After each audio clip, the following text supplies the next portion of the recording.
Every beverage brand fights for attention: advertising, shelf space, pricing, distribution. But at the exact moment of consumption, none of that matters. The product is already chosen. The system is already decided. What remains is delivery. And delivery is controlled by something consumers never think about: the container. Consumers believe brands control the experience. Brands control perception. They control flavor. They control narrative. They do not control delivery at scale. Because delivery is standardized, industrialized, outsourced, which means control sits elsewhere.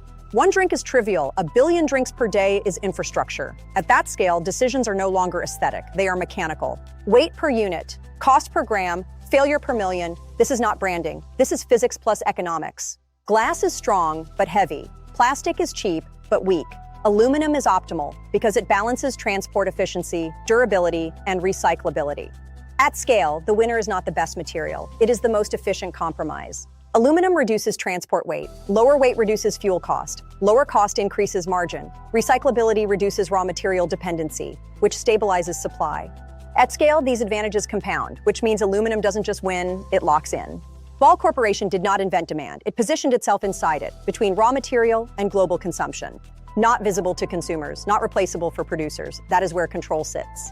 At billions of units, a 0.1% failure rate is not small. It is millions of defects, which means precision is not quality control. It is survival. Ball Corporation is not in the beverage business. It is in the business of enabling consumption at scale. Because when you control the container, you control how the world consumes.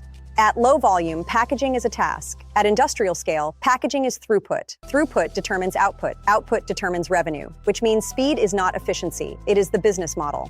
Ball does not face consumers. It sits upstream, between raw material and brand execution, which means it influences supply before demand even appears. A beverage plant without cans does not slow down. It stops. There is no substitute mid-process, no fallback inventory at scale, which makes packaging a binary dependency.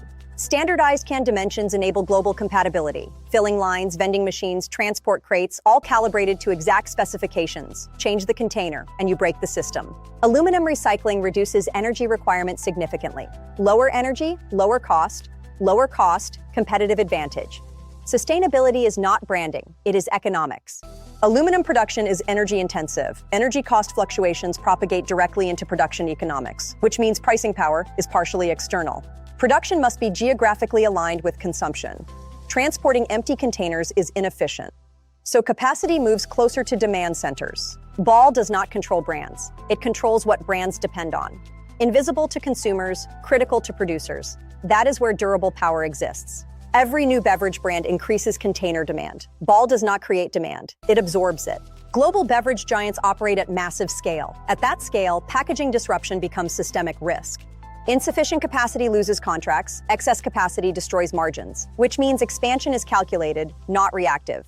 Margins are thin, so competition happens at micro-level efficiency, milliseconds per unit, microns of material, scaled billions of times. Raw material cost increases do not stay upstream. They flow through suppliers, into brands, into consumers. Urbanization drives volume. Urban density increases consumption frequency. Higher frequency, higher volume, higher packaging demand. At scale, packaging is no longer a product. It is infrastructure, as critical as transport or energy. Changing suppliers disrupts calibration, timing, and flow, which makes switching costly, even if alternatives exist. Ball captures value through volume plus efficiency, not premium pricing, not branding. Scale is the advantage. At sufficient scale, efficiency becomes defensible, and defensibility becomes power. Ball does not control aluminum supply, which introduces margin volatility. Energy cost fluctuations impact production economics directly. Environmental expectations reshape decisions.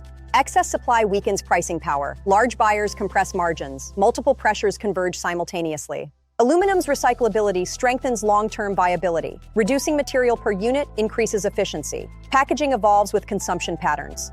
As long as beverages exist, containers are required. Brands compete for attention. Infrastructure determines delivery. Ball Corporation does not sell cans. It enables consumption at global scale. Because when you control the container, you control how the world consumes. Subscribe to Learning BizCraft for more strategic industrial teardowns.